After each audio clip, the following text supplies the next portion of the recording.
You ever walk into a room expecting nothing and end up witnessing something you'll never forget?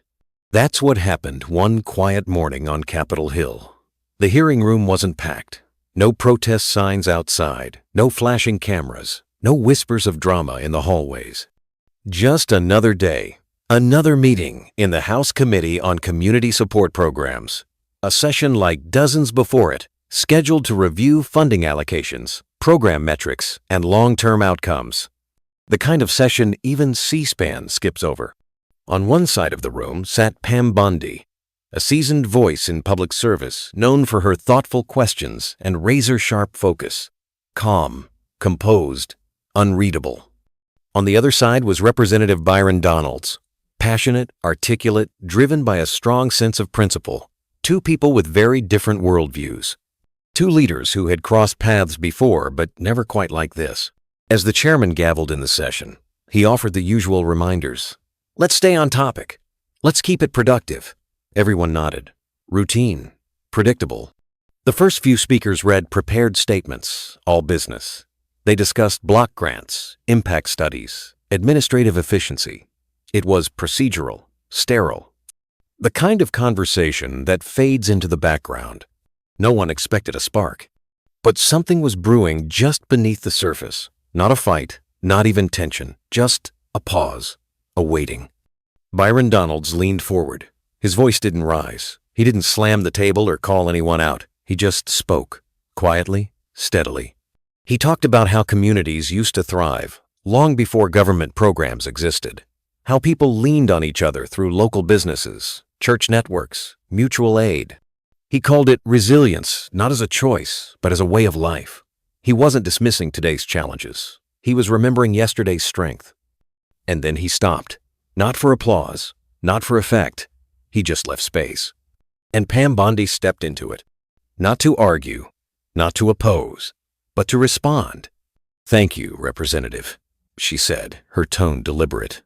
I hear your point about strength, but I also hear what's missing. The room shifted just slightly. This wasn't going to be business as usual. There were no raised voices, no headlines being made. Just two leaders, staring across a table, beginning a conversation neither had planned, but neither wanted to walk away from. Sometimes the most powerful moments come not with fireworks, but with focus. And what started in that quiet room? It was about to echo far beyond it. He didn't clear his throat. He didn't look around to see who was watching. Byron simply leaned forward, pressed the button on the microphone, and began. I think something gets lost in these conversations, he said. When we talk about community programs, we talk about inputs and outputs, dollars and data, but what we forget, what we often ignore, is what existed before all of this. There was no edge in his voice, no heat, just a quiet certainty. A man not trying to win, but to be understood. He spoke of neighborhoods that once flourished without policy proposals, about local grocers who extended credit because they knew your grandmother, churches that didn't just preach, they fed, clothed, and carried the weight of families, elders who mentored the youth not because it was funded, but because it was right. These weren't statistics, he said. They were survival strategies, and they worked. A few heads turned, a few pens paused mid-sentence. Byron wasn't romanticizing the past. He was reminding the room of something foundational, that the fabric of a strong community isn't stitched by programs alone, it's held together by people who show up for each other. He continued, resilience wasn't an exception. It was the rule. It was passed down not by law, but by love. It was clear this wasn't a generic statement. It came from memory, from watching his own community stretch and bend without breaking. He wasn't asking for applause. He wasn't trying to undo modern policy. He was asking a different question. What if we're treating people as problems when we should be seeing them as the solution? I believe, he said carefully, that we've built systems to help people, but sometimes we end up helping the system more than the people. Support should lift, not trap. And trust? That's where it starts. The air shifted. It wasn't dramatic. It was awake. Committee members who had been checking notes now sat straighter. Even staffers by the wall seemed to pause, taking in more than just another policy point. He had drawn a map of self-reliance, not as nostalgia, but as living proof. And when he finished, he didn't drop the mic. He just leaned back, folded his hands, and let the silence speak for itself. No rebuttals came, not yet. Because when someone speaks from a place of memory and meaning, the only thing louder than words is the space left behind them. That space? It was where something rare was about to happen. A reply. Not a reaction, not a rebuke, but a response with equal weight. And the person who would deliver it? Pam Bondi. There was a pause. Not the kind that drags awkwardly, but the kind that holds weight. The kind that tells you everyone in the room is listening now. Not to speak, not to disagree, but to understand where this was going. Pam Bondi didn't rush in. She waited long enough for Byron's words to settle, but not so long that the silence became too comfortable. Then she leaned forward and pressed her microphone. "Thank you, Representative," she said, her voice low but firm. "I hear your point about community strength, and I don't disagree." A few heads turned again. Pam wasn't setting up a counterpoint. She was setting a tone. "But I also hear," she continued, "what's missing." Her hands stayed folded. Her voice didn't rise. But with each word, it carried more weight. "Yes, those communities you described did persevere. They supported each other. They built strength when there was no other choice." She looked around the room, not accusing, but searching. And that's exactly what troubles me. The fact that resilience was necessary, not chosen. There it was. She wasn't arguing against strength. She was asking why that strength had to be summoned in the first place. They didn't choose to struggle. They didn't wake up wanting to lean on each other because they felt empowered. They did it because the world around them gave them no other option. Now, the room was still. Every eye forward. Pam shifted her tone, not dramatic, but deeper, resonant. It is powerful to honor resilience. But if we're not careful, we start to celebrate it without questioning what made it essential. We start to glorify survival instead of asking why survival was required. She paused just once, and then, policy isn't just numbers, it's memory, and memory needs context. Somewhere in the room, a pen dropped. Nobody moved to pick it up. Pam wasn't dismantling Byron's point, she was completing it. Not to erase, not to override, but to expand. Supporting people, she said, doesn't mean doubting their strength. It means refusing to make them carry burdens alone just because we know they're capable of it. It wasn't fiery, it was honest, and it shifted the atmosphere. You could feel it, the collective realization that something real was happening here. Not politics as usual, not sound bites or talking points. Just two voices, steady and sincere, shaping something rare. A disagreement that didn't divide. When Pam finished, she didn't lean back. She simply folded her hands again. No grand gesture, no mic drop, just presence. And in that presence was power, the kind that doesn't shout to be heard. Because some truths don't need to be loud. They just need to be real. And this one? It landed. No one expected it to go viral. There were no cameras shoved in faces, no hashtags flying across the screen, no fiery headlines waiting to be written. And yet by that evening, a clip from the hearing had quietly taken on a life of its own. It wasn't a dramatic moment. No one stormed out, no one slammed a desk or pointed a finger. Just a clean, 2-minute clip of Pam Bondi's voice, steady and composed, saying, "Policy isn't just numbers, it's memory, and memory needs context." That line? "It didn't," exploded echoed. One account posted it with the caption, "Finally, a moment that makes you stop scrolling." Within hours, it had been shared by educators, civic leaders, even a few college athletes who wrote, "This, just this." By midnight, it passed 400,000 views. Not because of controversy, but because of clarity. The comments told the real story. I didn't even know who these two were before this, but I watched the whole exchange twice. No yelling, no blaming, just perspective. Can we have more of this? They made me think, not react. That's rare. And it was. In a political culture built around conflict, this clip had somehow found an audience hungry for something different. Not softness, not compromise, just humanity. It wasn't just Bondi's line that stood out. It was the way Byron Donalds had spoken before her firm, principled, but never demeaning. The way he gave space, not just statements. The way Bondi picked up that space not to fill it with rebuttal, but to add texture. People didn't agree on everything, but they agreed on this. That was how a conversation should feel. Even the algorithms seemed to pause. Instead of flooding feeds with outrage, they lifted this video quietly, almost respectfully, like even the platforms knew this wasn't about flame wars or tribal victories. It was about something else. By the next morning, major media outlets took notice, not in the usual way. There were no clash headlines, no Bondi destroys or Donalds shuts down. Instead, words like insightful, measured, unexpectedly, constructive. Cable shows played back the clip. Analysts pointed to how neither speaker interrupted, how both stayed seated, both stayed still, and yet still managed to move the room. Some pundits tried to stir debate from it, but the spark wouldn't catch. There was no scandal, no trap, no feud. Just respect. And maybe that's why it worked. Because sometimes what spreads isn't what's loudest, it's what lasts. And in this case, two people with opposite views had offered something people hadn't seen in a while. A real moment. A rare one. And it didn't need drama to leave a mark. It just needed honesty and room to breathe. It started small. In a high school classroom in Ohio, a civics teacher paused her lesson. She'd seen the clip the night before and couldn't shake it.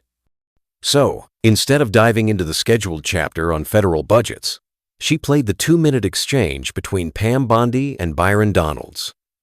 Then she asked a simple question. What did you hear? Hands didn't shoot up, not at first. Students leaned back, thinking. Then one girl finally spoke. They didn't agree, but they weren't mean about it. A boy added, "It's weird to see people talk like that in politics. Usually they're just trying to win." The conversation that followed wasn't on the syllabus, but it was alive. Across the country, the clip found its way into college classrooms too. A communications professor at a small liberal arts college in Oregon assigned it as required viewing. The homework prompt was simple. Describe the moment the conversation changed and why it mattered. Students responded with curiosity, not cynicism. The silence after Byron spoke felt intentional, like he was letting the room think. Pam didn't disagree just to disagree. She added a layer, not an attack. In one school, a government teacher used the moment to create a debate assignment with a twist. Students were required to summarize their opponent's argument fairly before presenting their own.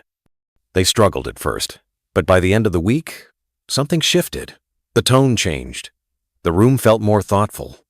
It wasn't just about learning how to argue it was about learning how to listen.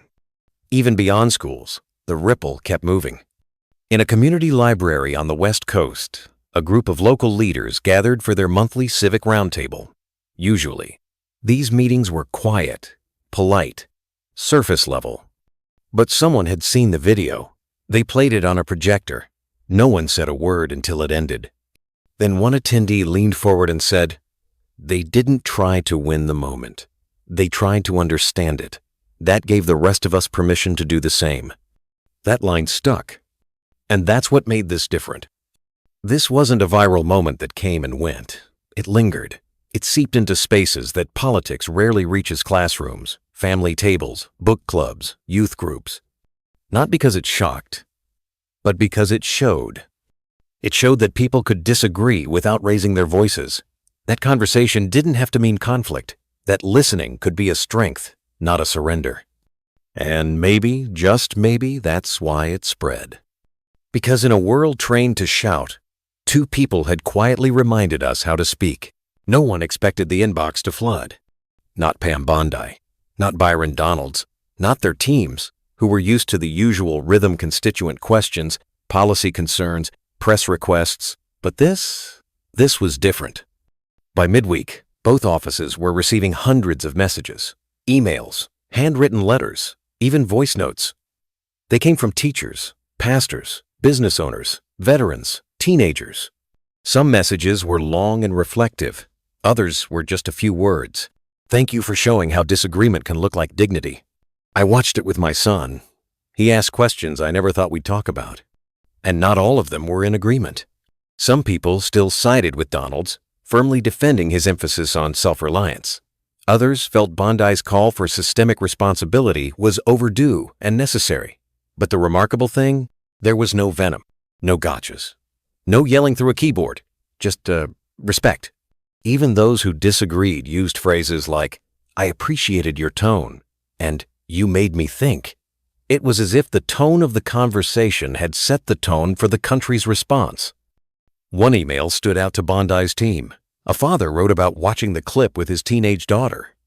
She asked him, "What does she mean by memory needs context?" That one question turned into an hour-long talk about family, community, and how struggles from the past still echo today. "We didn't talk about politics," he wrote. "We talked about listening." Another message came from a public policy student.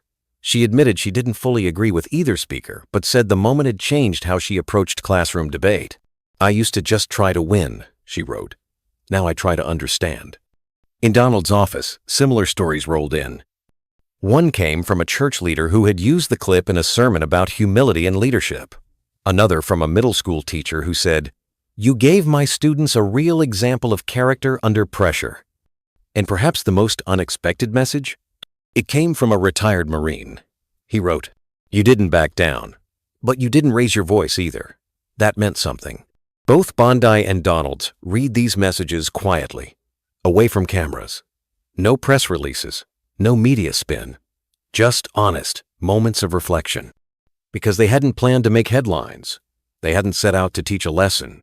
But somehow, by staying grounded in what they believed and choosing grace over volume, they had reminded people that leadership isn't about spectacle. It's about presence. And presence real, respectful, steady has a way of reaching people in places policy rarely does. The hearing room looked the same. Same rows of chairs, same polished nameplates, same gray carpet that swallowed footsteps. But something felt different, quieter, heavier. The next session of the House Committee on Community Support Programs was about to begin. And while the agenda read like every other meeting testimony, funding updates, data reviews, everyone knew this wasn't just another day. Because eyes were now watching. Not just in Washington, but across the country. The room filled earlier than usual. A few college students sat quietly in the gallery, notebooks ready. A film crew double-checked their microphones, just in case. When Byron Donalds took the mic, he didn't start with fire. He started with clarity. "I want to clarify something from our last conversation," he said, his voice measured. "My comments about community strength were never meant to minimize hardship. Quite the opposite." He paused not long, just enough to let it breathe. "That strength came from survival," he continued, "from necessity. That deserves respect, not romanticism." He leaned forward slightly. "I believe communities have incredible power to lift each other, to innovate, to grow. But I also know support systems matter. My concern has always been about making those systems effective, not creating dependency." No applause, no reaction, just listening. Then Pam Bondi pressed her mic. "Thank you, Representative," she began. "I appreciate the clarification, and I want to offer one of my own." She didn't shift in her seat. She didn't raise an eyebrow. She just spoke like she was still thinking as she talked. "When I responded last time, I focused on what I felt was missing. But I understand now the value of what you were trying to emphasize, the strength people find in the hardest times. That's real. And it's worth honoring." She looked directly at him, not confrontationally, but fully. "But my concern remains," she said softly. "When we highlight resilience, we also need to highlight responsibility. It's our job to make sure those same struggles don't have to be repeated for the next generation." Silence. Not stiff, not awkward, just still. Not a stillness of discomfort, but of attention. Because what had just happened wasn't a retreat. It was a revision, a refinement. Two people, holding ground and holding space. The rest of the session moved forward. Witnesses testified. Questions were asked. Notes were taken. But the air in the room? It had changed. No one said it out loud, but everyone felt it. That something valuable had just taken place. Not compromise, not agreement, but acknowledgement. And in politics or anywhere, that's rarer than we think. 2 weeks later, the invitation arrived. It wasn't from a political network or a morning show. It came from a national forum on public leadership and civic dialogue, an annual event known more for thoughtful panels than sound bites. The organizers had watched the hearing, followed the ripple effects, and made a bold ask. Would Pam Bondi and Byron Donalds return not to debate, but to reflect? Both said yes, not because they had something to prove, but because they knew the conversation wasn't over. In fact, it was just beginning. The venue was different this time. Softer lighting, circular seating, no nameplates, no elevated podiums. Just a stage level with the audience made up of students, educators, nonprofit leaders, and curious citizens who had followed the story unfold. As the host introduced them, there were no titles, no accolades, just a simple sentence. You may know these two from a moment that surprised a nation. Today they return not as rivals, but as reflections. Byron Donalds spoke first. He didn't lead with policy. He led with pause. When we sat down for that hearing, he said, I didn't expect millions to watch. I spoke from conviction, but I've had time to think about how my words were received. His tone was humble, steady. When I talk about strength in communities, I'm not trying to glorify hardship. I'm trying to honor legacy. The people who made something out of nothing. They deserve recognition not because the struggle was beautiful, but because they were. He looked around the room at young faces, older mentors, first-time voters. What I've learned since then is this. How we speak matters just as much as what we say. And the space we leave for others to respond, that's what turns a statement into a dialogue. Then it was Pam's turn. She didn't challenge him. She added to him. I appreciate those reflections, she began, and I've had my own. Her voice was steady, but softened by reflection. I stand by what I said in that hearing, but I've thought a lot about how I said it. Sometimes when something hits close to the heart, we rush to correct instead of connect. She looked toward Byron. I could have focused more on policy that day. I've thought about that. But I also believe that respectful challenge is a form of care. We challenge what we care about, including how we tell the story of our communities. The room didn't erupt. No one shouted praise. Instead, people nodded. Not in excitement, but in recognition. Because this wasn't performance. It was presence. What had started as disagreement had grown into something deeper, an honest reckoning with tone, timing, and trust. And sometimes, in public life, that's what matters most. Not who speaks louder, but who's willing to return and keep the conversation going. It didn't fade. Weeks had passed since the original hearing. The forum had come and gone, yet the moment simple, sincere, and unexpected kept finding new life. In classrooms, teachers replayed the exchange not as news, but as a teaching tool. In North Carolina, a high school government teacher turned it into an assignment. Students were asked to write letters not to agree or disagree, but to reflect on what the conversation had taught them. One student wrote, I used to think debates had to end with someone winning. Now I think the real win is when people understand each other better even if they don't agree. Another added, it made me want to be a better listener, and maybe even run for office someday. In Minnesota, a youth group gathered in a small community center, watching the clip of Bondi and Donalds answering the now famous question, can people with very different views still work together? Afterward, they sat in circles. No lecture, just conversation. They talked about their own disagreements with classmates, family, friends. One teenager admitted, I didn't think adults could talk like that. Watching them made me believe it's possible. And across the country, universities took note too. One communications professor redesigned an entire module. She titled it Constructive Conflict. The core material? The Bondi-Donalds exchange. This, she told her students, is what happens when tone and trust come before talking points. The moment wasn't just surviving in the digital world. It was becoming part of real conversations, real learning. It wasn't political anymore. It was personal. In local governments, in nonprofit board meetings, even in online book clubs, people reference the moment like shorthand. Let's keep this civil Bondi-Donalds style.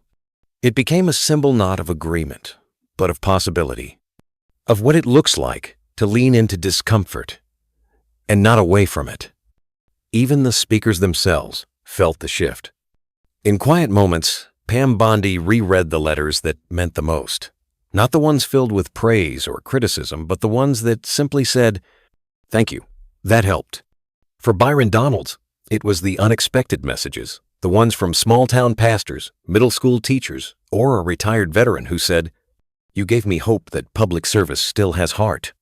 What had started as a 2-minute clip now lived in meetings, classrooms, and conversations all over the country.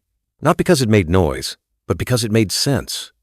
And in a world where conflict is often entertainment, this moment had done something rare. It taught. It resonated. It stayed. Months later, another invitation arrived. This time, it wasn't a panel or a broadcasted forum. It was quieter, more intimate.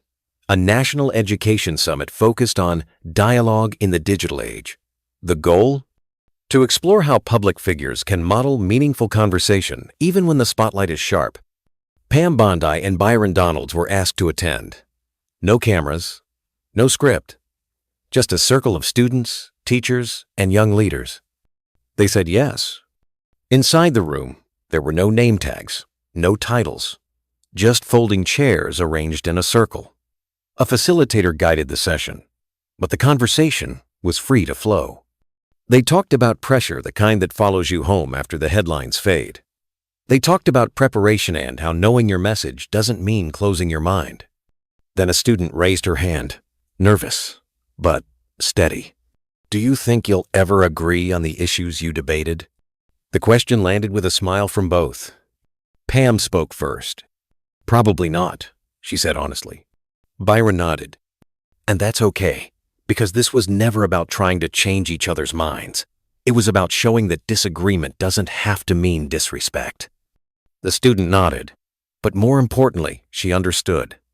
That, right there, was the point. Not resolution, but relationship. Not conversion, but conversation. Not perfect alignment, but mutual acknowledgement. That hearing, that forum, that summit, they weren't just events. They were lessons. Lessons that extended far beyond politics or policy. They reached into classrooms, dinner tables, small town halls, and virtual meetings. And what people took away wasn't the content of the disagreement, but the character behind it. In one quiet corner of the summit, a student walked up to Bondi. She held a printed copy of the original hearing transcript. "I laminated it," she said with a smile. "My classmates kept asking to borrow it." That kind of thing doesn't happen often, because most viral moments fade. But this one? It stuck. It wasn't flashy, it wasn't loud, but it was necessary. Because in a world trained to debate, two public servants had modeled how to listen.